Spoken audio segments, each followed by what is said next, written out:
Howdy everyone.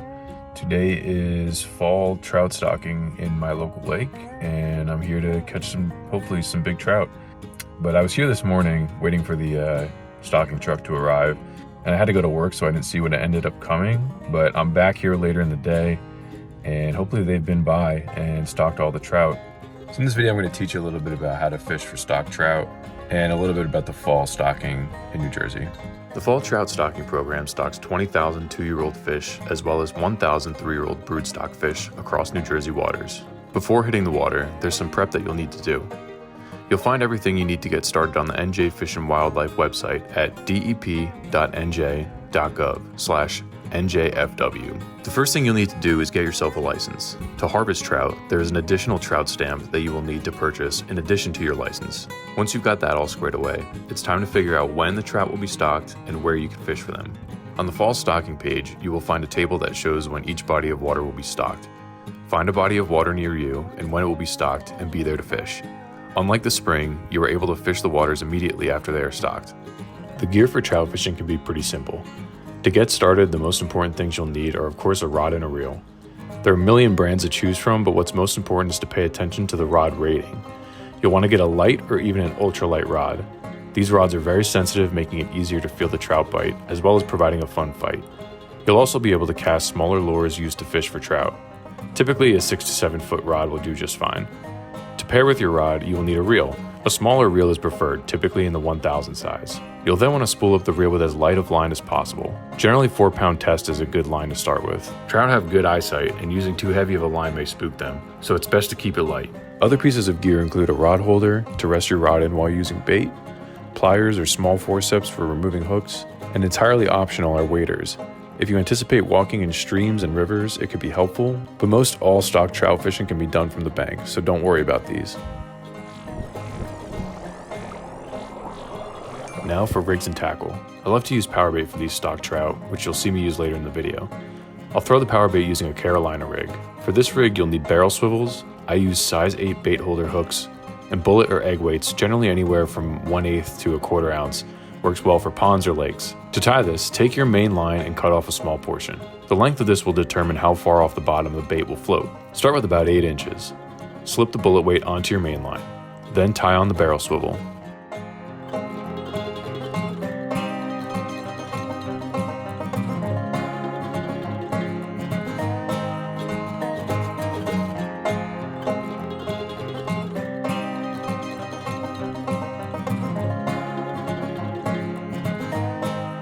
Take the line that you just cut and tie it onto the other end of the barrel swivel.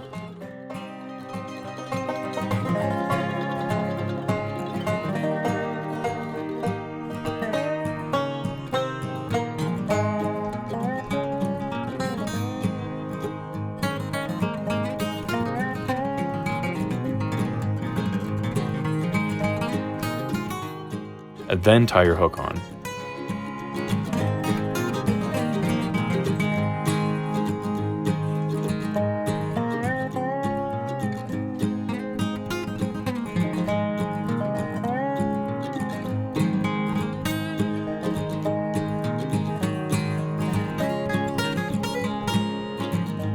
Now you're all set to start trout fishing. In this video, I'll use a number of other lures and rigs, but this is my simple go-to to get started. It's also good to have some spinnerbaits, some worms, or trout magnets on hand to see what the trout will bite. Now you're ready to get on the water.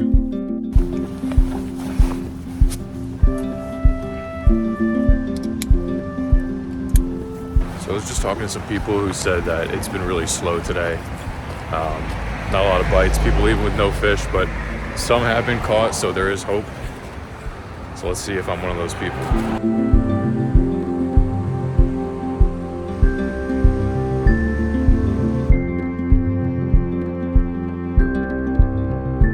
Ton of people here, but we're gonna start with the old classic, some power bait. This is corn flavor, and I'm gonna throw this on the hook. I kind of want to just get a keeper out of the way, so hopefully this is what'll do it. But the trout feed on pellets when they're in the hatchery, so this is what they're used to eating, and it imitates that. I'm going to cover the hook completely, and usually the trout swallow these, which is why I'm keeping the fish that I catch. Let's cast it out, and now we wait.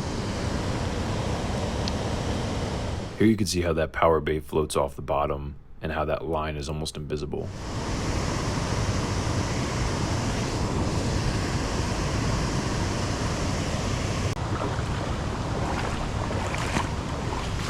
Alright, I'm going to switch up and try some red worms. The people I've seen catching seem to be using worms, so let's pull these guys out.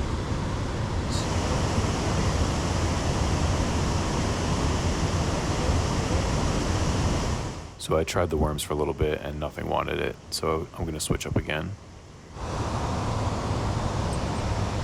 Well, we're trying something else out. Tying on this spinner. They don't seem to want anything. Trout can either be really easy or really frustrating. Today, they're being frustrating.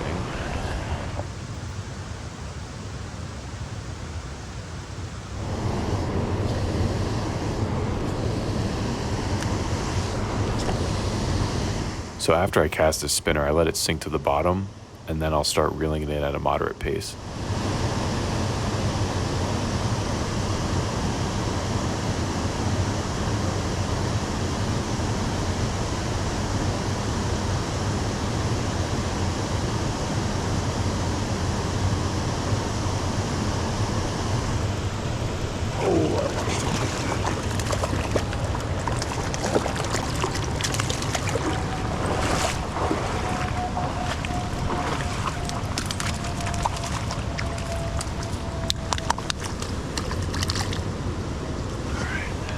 Time we got one.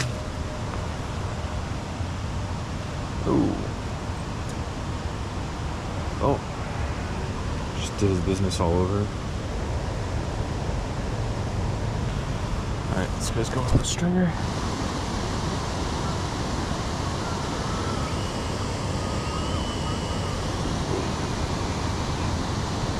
Alright, something's biting. There's a ton of trout right in front of me.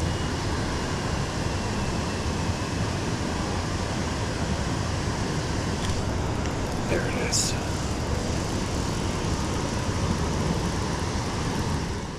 This guy shook the hook, which was frustrating, but it was a fun little fight while it lasted.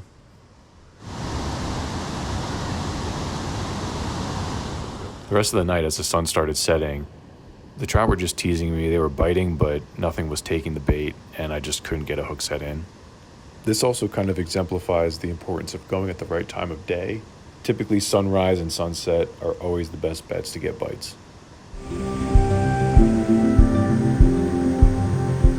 Today's day 2. I'm back at the same spot. Day 1 can sometimes be a little tricky. The trout, once they're introduced to the water, can be picky and finicky and not always bite. So I caught one, which was good, but I'd like to catch a little more. So I'm gonna get out there. I'm gonna try a couple different spots. Hopefully today's less crowded. Yesterday was very crowded, and I think the fish were also pretty pressured due to all the people around. So I'm gonna get out fishing and see what kind of damage I can do out there.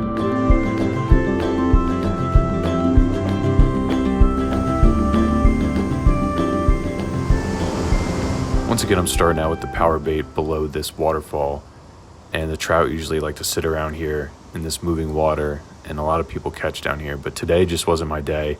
The power bait wasn't working, and then I tried some other lures too that just weren't working either.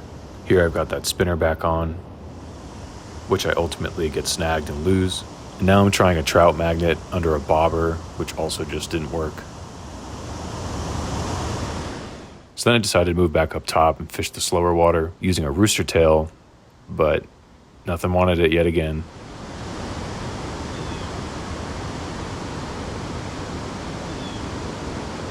In this shot, you can see how the rooster tails and also spinners move underwater with that flashing blade that spins around, and also the vibrations that it creates really get the fish's attention. But in this case, there were 2 fish that were literally right in front of me, and anything that went by them, they just could care less about. but it is pretty beautiful watching them swim around.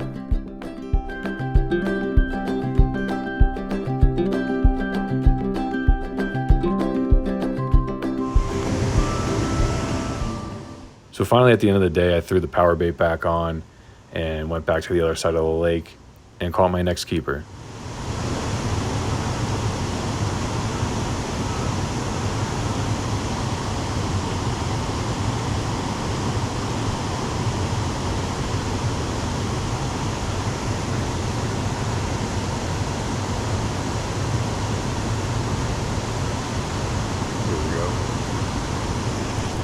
There we go.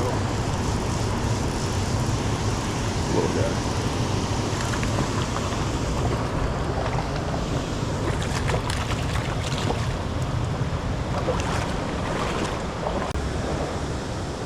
Now I'm ready to take this home and cook. To fillet the trout, you'll want a very sharp fillet knife. First, make a cut right behind the gills until you feel the backbone. Then, flip the knife parallel towards the tail. Start cutting all the way down the fish and let the knife do the work. It helps to hold the gills while doing this to keep the fish steady. Now that you have your fillet, you'll see the rib bones. To get rid of those, take your fillet knife and cut just underneath them so that you don't remove any extra meat. Then make a small cut by the tail end of the fillet, but don't cut through the skin.